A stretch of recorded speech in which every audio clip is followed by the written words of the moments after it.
Hello, I'm glad to be with you again for the second part of our message. And so far, I hope everybody is grasping what we've been discussing about. Okay, let us try to pull up the first slide.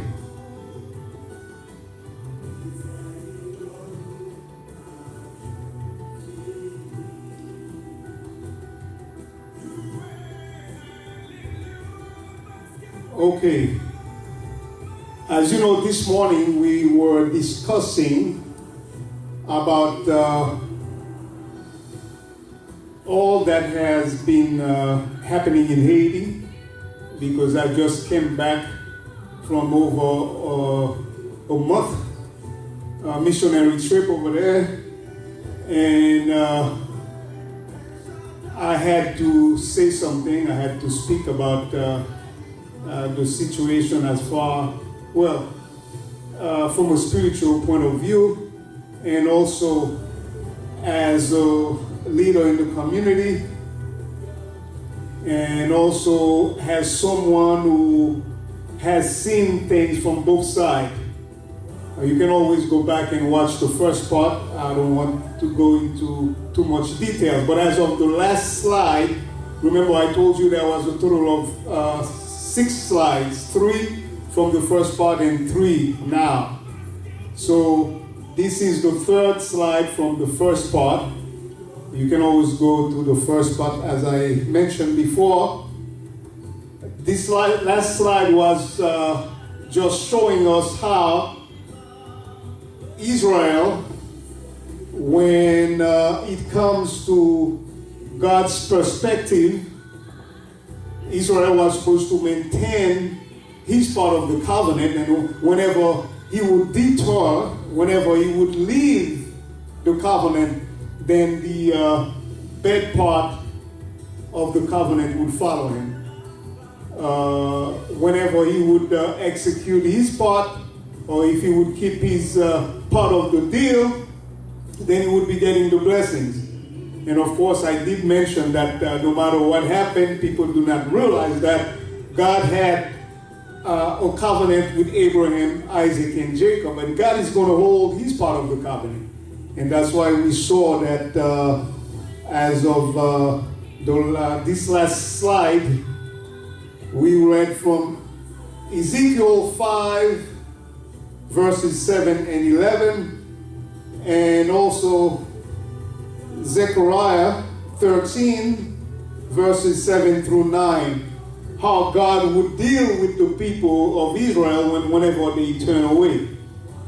Of course, all he would have to do is hide his face, like we mentioned in Deuteronomy 32, 20 and 26. And once God hides his face from Israel, then his enemies are always present, ready to finish him up. So God, in his mercy and compassion, would always step in and save himself for the sake of Abraham, for the sake of Isaac and Jacob. He would step in and always keep a remnant, which we can see throughout the Bible. This remnant is called the elect, the few. Okay, we're going into the second, this is the last slide of the first part. We're going into the first slide of the second part. Let's not get confused.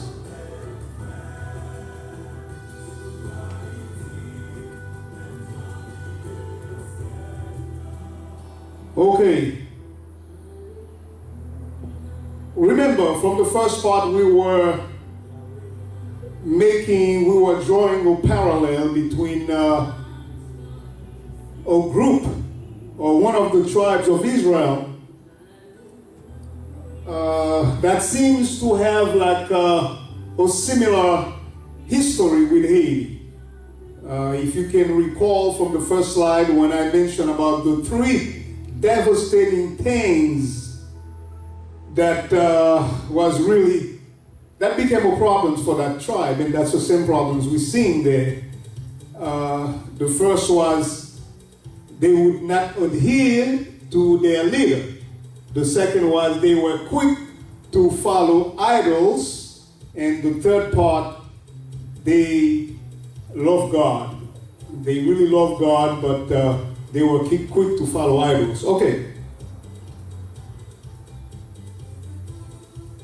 At the beginning of this slide here, we see that God always warned the people just before He would send some type of trial before He really moved against Israel.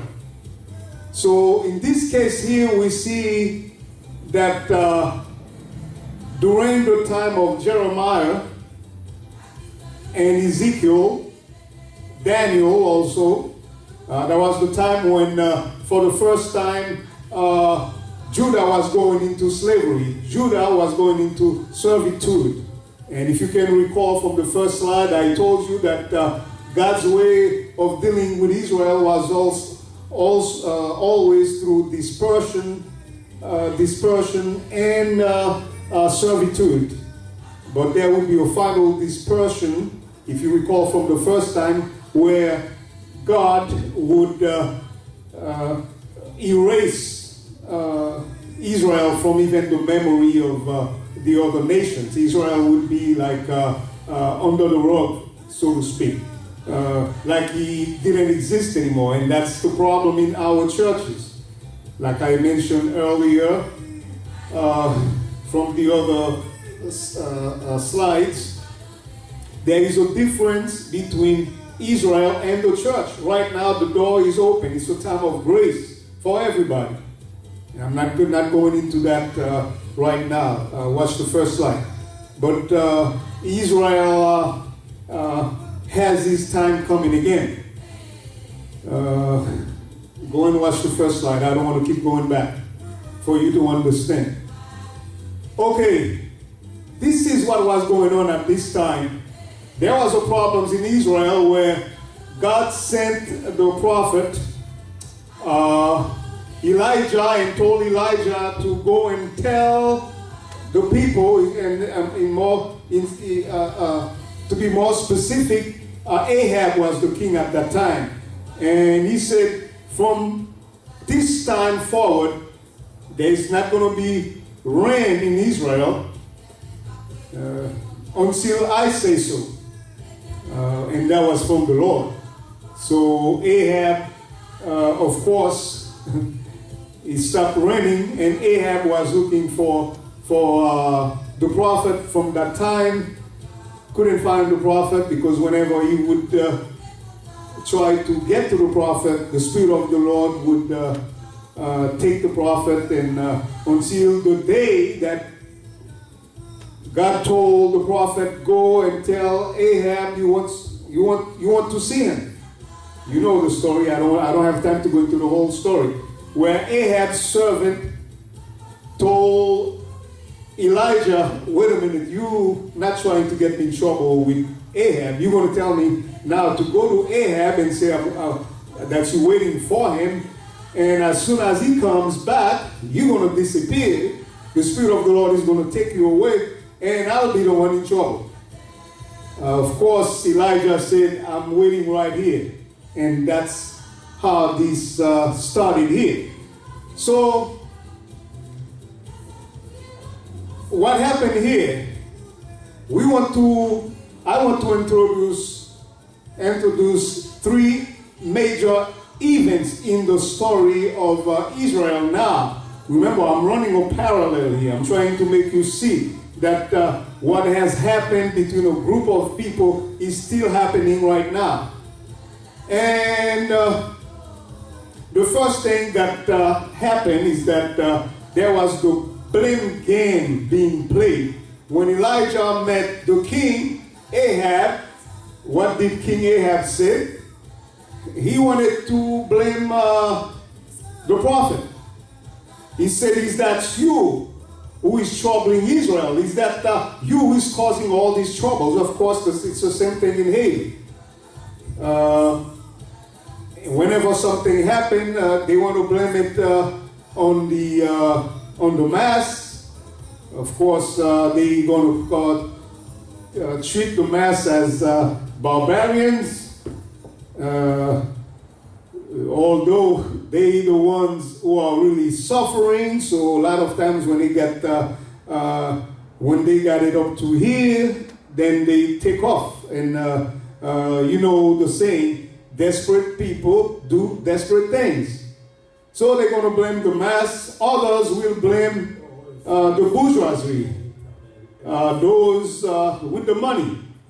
In this case, in Haiti, they would say the mulattoes.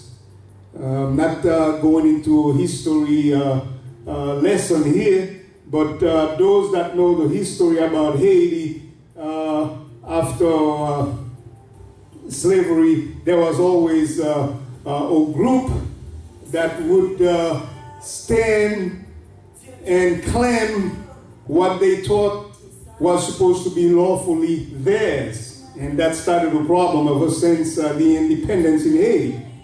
What was it?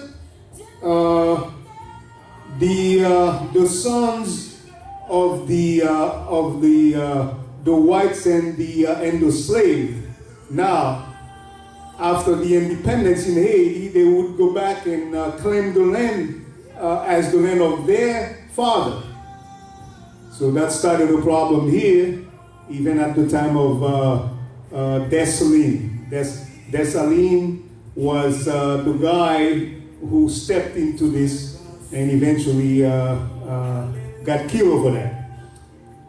So we're not here for that. We're more interested in the spiritual things. So you would see that all these force, who is blaming who, has nothing to do.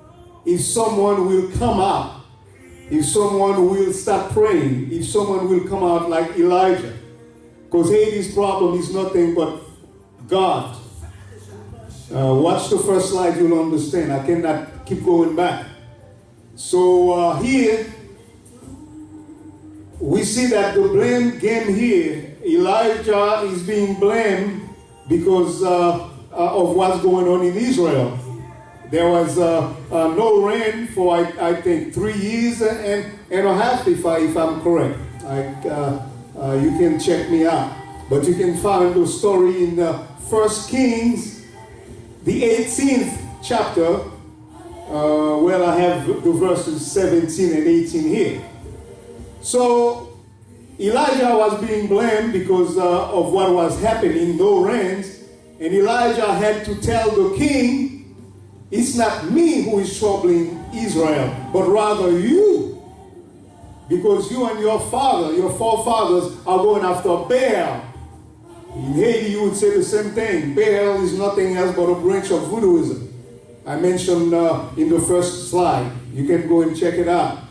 So here, he told the king straight up, it's you who took the people after Baal. And that's why God has turned his back. That's why Israel is going through what he's going right now. We know the story about his wife, Jezebel. He couldn't wear the pants. His wife was wearing the pants. And of course, his wife, Jezebel, people knows about the spirit of Jezebel. That's not what we're discussing. So, of course, right after the blame game, now let's get to the solution of the problem. See, that's what happened right now. Like I said, I lived some moments in Haiti during all that turmoil. Thank God I didn't get hurt. My wife didn't get hurt. But it's all a spiritual affair. Trust me. Once Haiti get himself together, once the nation turns to God, they're not going to be blaming the mulattoes. They're not going to be blaming the mass who are really dying of hunger in the streets. And they're not going to blame those in charge either. This is the way to deal with it. Turn to God. So now Elijah said, well, okay, since the problem is over, who's God? Who's God? He's God. Now you guys are going after Baal, and I'm going after Yahweh. Let's have a sacrifice. Let's bring up 2 altars. You get those 450 prophets of Baals, let them get their altar ready. I'll get mine ready. And whoever God consumed the sacrifice, the Holocaust, is God. And of course, you know what happened. Ahab lost, and Jezebel was a sore loser. After that, she wanted to kill Elijah. So, of course, that's what is happening a lot of times. When God shows you the real thing, what's happening, it's not for you to turn and pull the wrong cards now. And now you're going to you're going to come out as a sore losers, and you want to kill the true winners, the people of God. So, of course, that is what's been happening in Israel, on and off, and this has been happening in Haiti also. The time when there is a president who does not like to deal with certain things such as voodoo, those people against voodoo would try to oppress the voodoo people, and vice versa. When it's someone who is really backing up voodooism, then they want to pressure those who are with God. It's one or the other. It cannot be two. You cannot serve Yahweh and other gods. You cannot serve Baal and Yahweh. You cannot serve God and voodoo at the same time. It's no way. It doesn't mix. God is a jealous God. He said that. Read the Ten Commandments, Exodus 20. So, as you can see, there are similarities between those two groups. So, Haiti is supposed to stop watching, these things a little more closely and see how they can work it out. Don't go after the leaders. In fact, like I mentioned this morning, you have to respect your leader. You have to. Second, do not go after idols or other gods, because you are under a covenant. Now, if you don't believe it, like I said, now you are. If you want to believe it as a Christian, you're under the blood of Christ now. But some think that we're part of Israel. Okay, so either way, like I mentioned this morning, either way, from either perspective, you have to stop going after the spiritual side of it. Because until you do that, it's no way anything is going to be changed in Haiti. Until you start doing that, you're going to start dancing around the desert like the Israelites. You're going to go after your leaders. You're going to go after the rich false. Someone is going to have to get the blame. Like they said sometime here, someone got to take the blame. If you work it out the way you should, the way they're working it out right now, then you leave your brothers alone. You leave the mass alone. You help them. You leave the bourgeoisie alone. The rich folks, you leave them alone. They're not the cause of your problems. They contributed to it because you opened the door to it. Same thing with the mass. The mass is not your problems. The other group, the rich folk, you open the door to it, and Satan is in between. All he needs is an open door, an open gate. And of course, we know that it's not only Haiti. In every government throughout the world, there has been infiltration. Like for you to attain certain heights, for you to get certain positions, you got to get into what some people call secret society, or you got to be part of Freemasonry or Rosicrucians and things like that. So that's what's going on everywhere. It's not only Haiti. So I know some of you are quick to blame Haiti or blame the United States. But like I said, as one who have seen it from both sides, don't say anything negative to me about Haiti or the United States. As a matter of fact, all you have to do is shape it up with God. Okay, so let's go to the next slide. We do have 2 slides after that.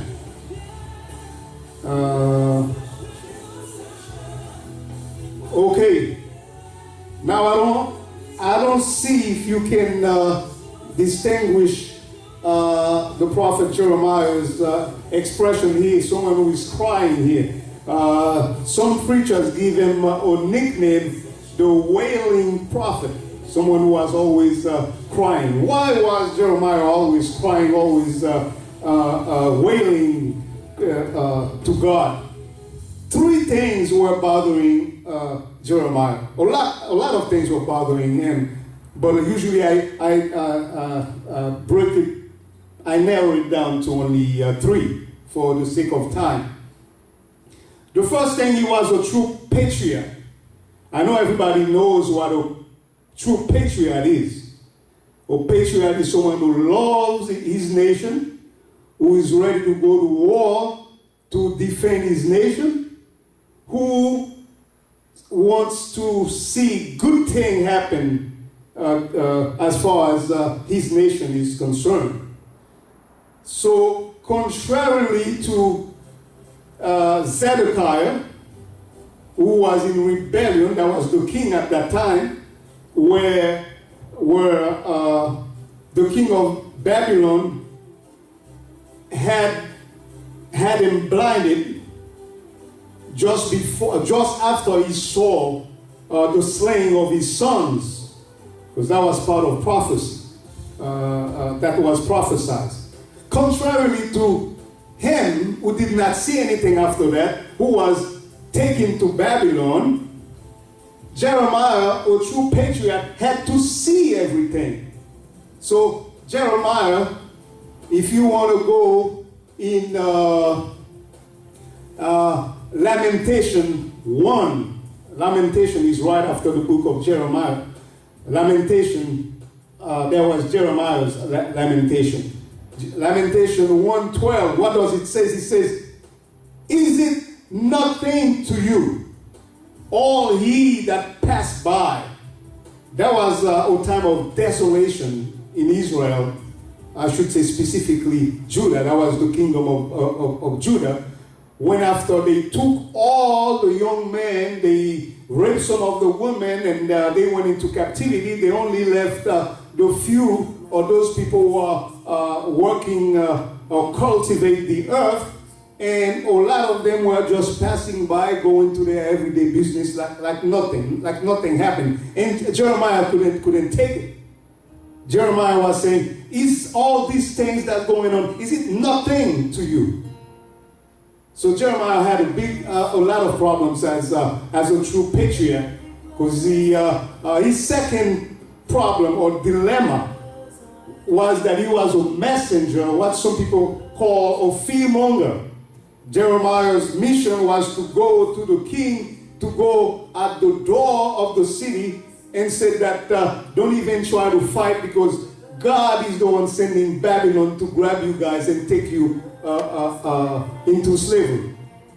He said, don't even bother.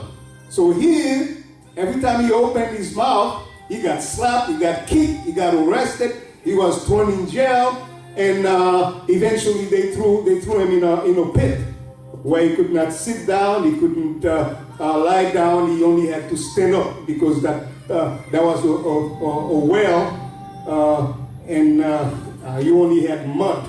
He had mud up to his knees. So what I'm saying here, his first problem was he was a true patriot, and he had to watch all these things that is happening to Judah at that time. He couldn't take it. He was waiting all the time. To make matters worse, he was the messenger. And whenever he spoke against those that were doing the mischiefs, he got beaten up. His third problem was he was only crying now in in desperation. And he was looking for some kind of hope. You can read that in Lamentation also. Lamentation, the 3rd chapter, where Jeremiah was saying, I am a man who have seen misery. And the only hope I have left is that God is a compassionate God. And his compassions comes anew every morning. And he said, this is what gives me some hope. Because I know God will not totally consume us. Because he knew God is going to keep his part of the covenant. So that's what Jeremiah was going through. So here, his cry as a messenger, when he stood and he was facing all these things as a messenger, this is what his cry was like in Jeremiah 20. Jeremiah 20 verse 9, Jeremiah cried out and said, I will not mention of him anymore. I will not speak about the Lord anymore. But guess what happened? That same verse said, but his word was in my heart as a burning fire shut up in my bones. And he had no choice but to speak. So here he is. He's going to be slapped. He's going to be kicked. He's going to be thrown into jail. He doesn't want to speak, but yet when he closes his mouth, he cannot take it anymore.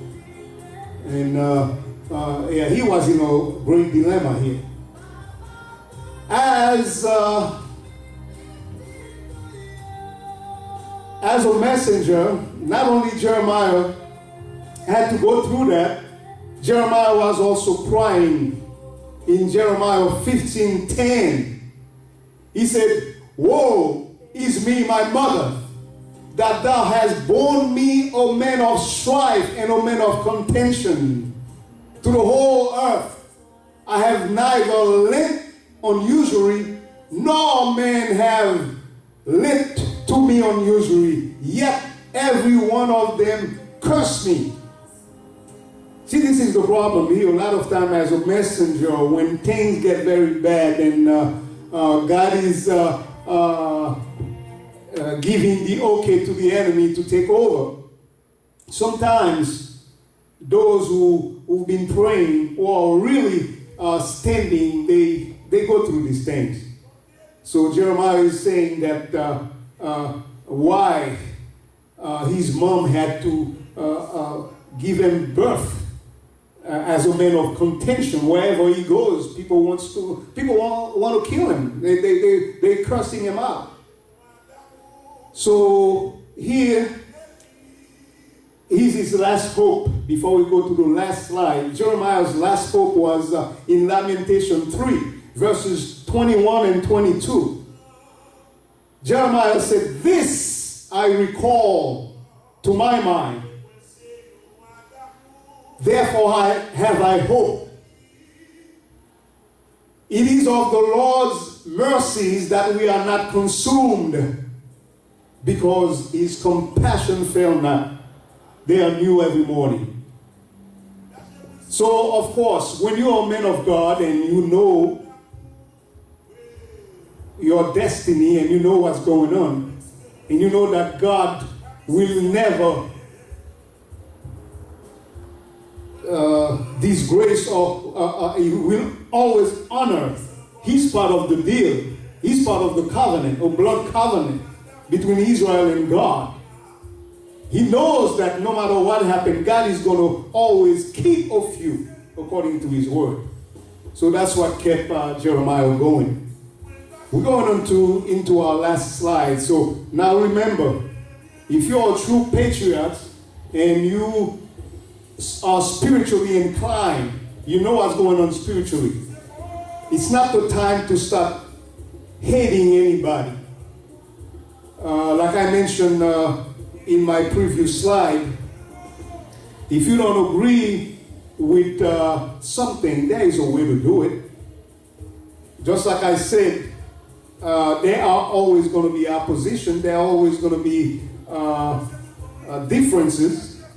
Like I said, when I was born, my mom and dad at that time, they were Catholics.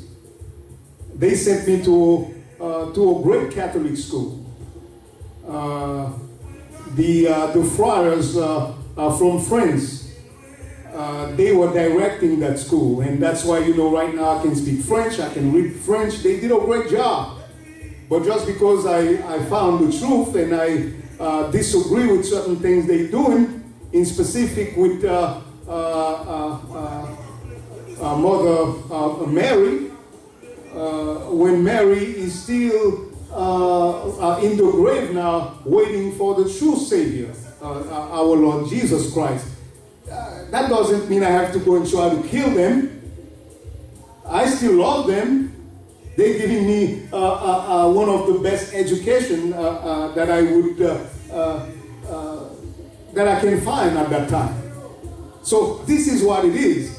If you are spiritually inclined, you will know that it's not you're not at odds with your neighbor, with your brothers, whether it's a white brother or a yellow brother, a black brother, a red brother.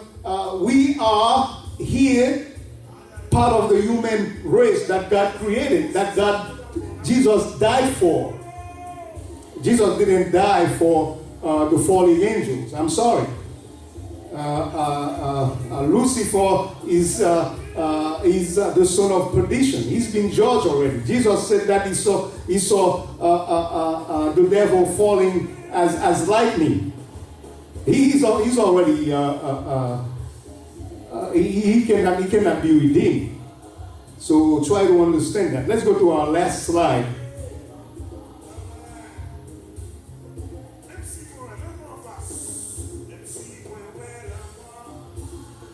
Okay. Now, God, even though that He's sending His messengers to straighten up Israel, like I said this morning or earlier, it wasn't quite morning, it was already in the afternoon. When I was a little kid going to school in Haiti, I used to play marbles with my friends, and whenever my father would get home, and there was a time I was supposed to be studying, I was supposed to be preparing for school. My father would come and make sure he grabs me from all my friends and get me into my books. He didn't run after the other guys. So that is exactly what's going on with Israel. And God had the promise with Israel fathers, or forefathers, the patriarchs, Abraham, Isaac, and Jacob. He said, I'm going to get those guys home.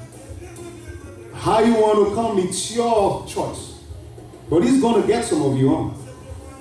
That's why He said that, you know what I mentioned this morning in Ezekiel 5 and Zechariah 13.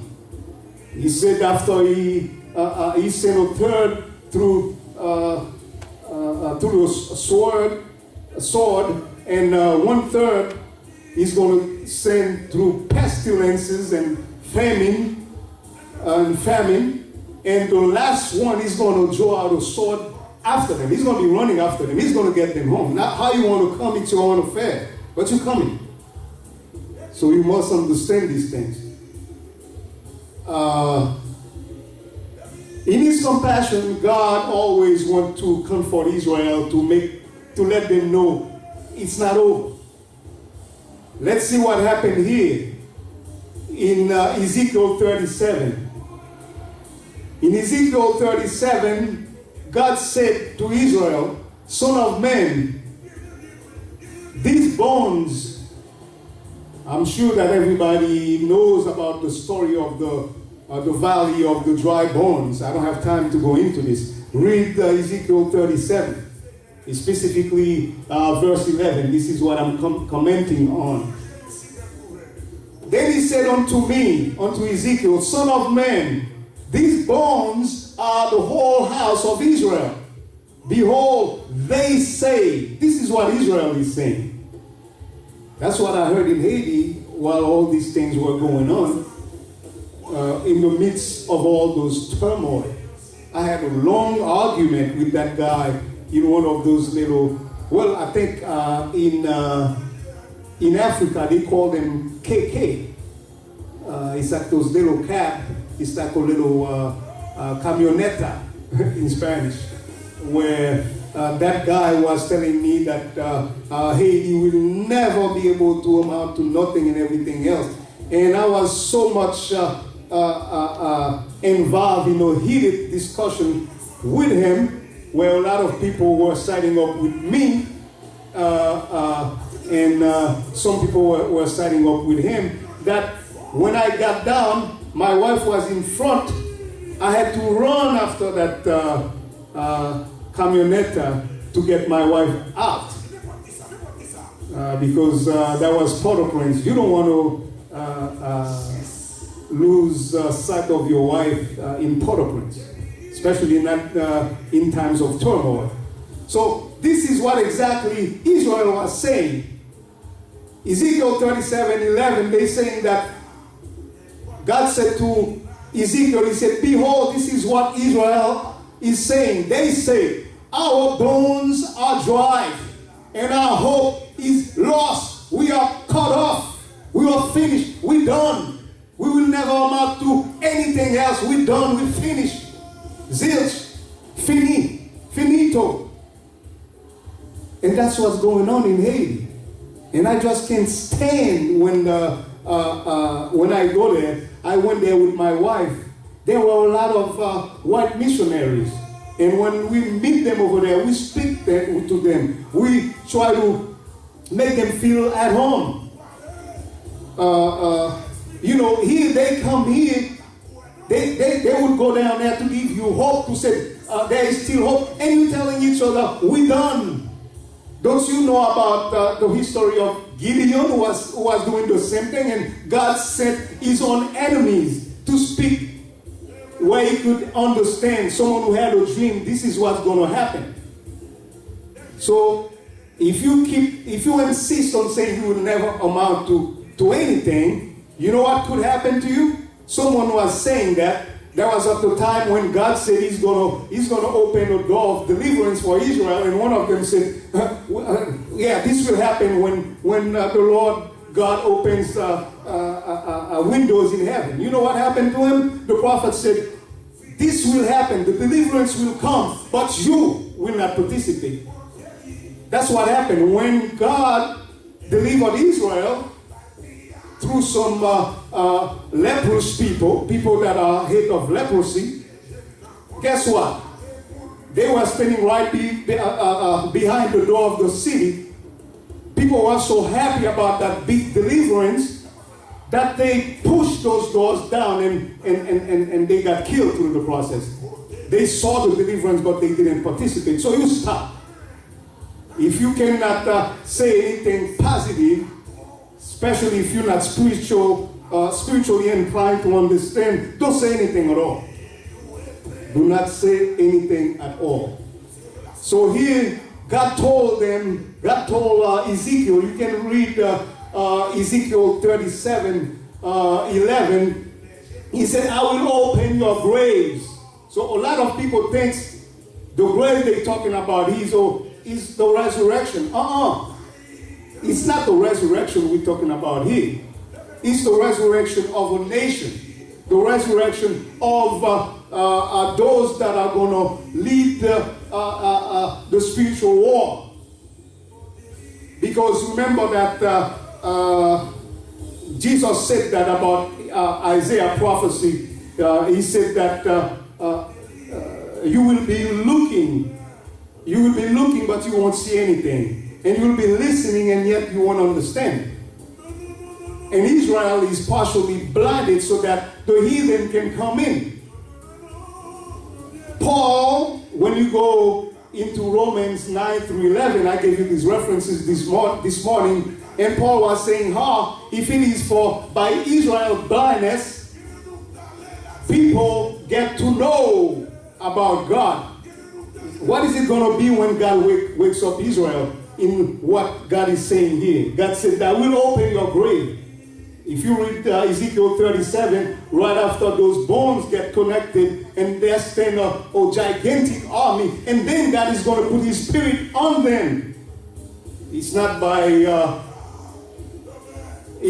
the sword, it's not by might, says the Lord, but it's by his spirit. We live in a spiritual war. Read Ephesians 6, and you can understand. And to finish, I just want to tell you that the deliverance in Haiti will come when people like Daniel starts going down into prayers. Daniel happened to be among the captives in Babylon after Nebuchadnezzar took the Judah captive. Ezekiel was one of them too. And then Daniel was reading. Daniel understood what Jeremiah prophesied. You can go in Jeremiah 29, it will tell you how God sent a letter through Jeremiah and told the people, hey, look guys, I sent you there for 70 years. For 70 years, after 7 years, I'm coming back for you. He said, go and get married, buying fields, buy houses, get ready. Because sometimes God has to purge that generation that is just like in the desert. There was a generation who would not listen, so God had to get rid of it. So here, Daniel, in Daniel 9, starting from verse 2, Daniel said, first, he understood, from Daniel 2, he understood what Jeremiah prophesied. And then he said, I set my face to seek by prayer and supplication. With what? Fasting. And make confession. And Daniel wasn't confessing only for the people who did wrong. He was confessing for his sins also. We all have sinned. We all rebel. That's what he was saying. All Israel have transgressed. That's what he said. And therefore, the curse is poured upon us. And the oath that is written in the law of Moses. You can read it in Daniel 2. And that's why God sent his angel to speak to Daniel. And that was one prayer that the devil didn't want to get through. Because usually when you ride on the border of deliverance, the devil is going to try anything to keep you bound, because he knows the longer you stay in your chains, the longer he has this world. Because you, the people of God, has to get up first. You have to make ready for the end times in the latter days. So that's why the devil sent his angel to block Daniel's prayer. And for 21 days, the prayer couldn't get through. Where one of the mighty angels, Michael, had to come and get that prayer through. So we need people like Daniel. We need intercessors. That's one of the greatest prayers. Just like the last prayer of Jesus in Gethsemane. He was interceding for mankind. And to finish, I must tell you, for those of you who are saying we are finished, we can ever amount to anything. We can never amount to anything. I got news for you. Paul said, my strength is made perfect in weakness. This is what God answered to Paul when Paul was saying, can you get this disease away from my flesh? Whatever it is, different people have different opinion as far as the disease that Paul had there. We're not going into that. But God said, my strength is made perfect in weakness. That's why in Zephaniah 3:12, you know what it says? It says, I will also live in the midst of thee. I will also live right among you. Unafflicted and poor people. Unafflicted and poor people. And they shall trust in the name of the Lord. You see, a lot of times you have to be in affliction to call upon God. That was Israel's ways in the book of Judges. The book of Judges was nothing but Israel leaving God and coming back to God when they start tearing them apart. So here, God said, I'm going to purposely leave such people there. And after they look everywhere else, after they blame the rich, after they blame the bourgeoisie, after they blame the rich countries, they should have helped us. Look, nobody's doing anything. But go back to Ezekiel 16 that we mentioned before in the last session, in the first part. Ezekiel 16, when God was picking Israel, he said, I'm not taking you because you're better than anybody else. As a matter of fact, at that time, you were fewer in numbers. I'm the one who's going to multiply you. He said that no one wants you. When I saw you, there was no one to cut your umbilical cord. He said, I am the one who came and saw you in your own blood, and I took you and I married you and I make you my people. Read Ezekiel 16. So what I'm saying here, if you don't get anything in this message here, get this straight. Stop saying we are finished. It's nothing that we can do. May God bless you.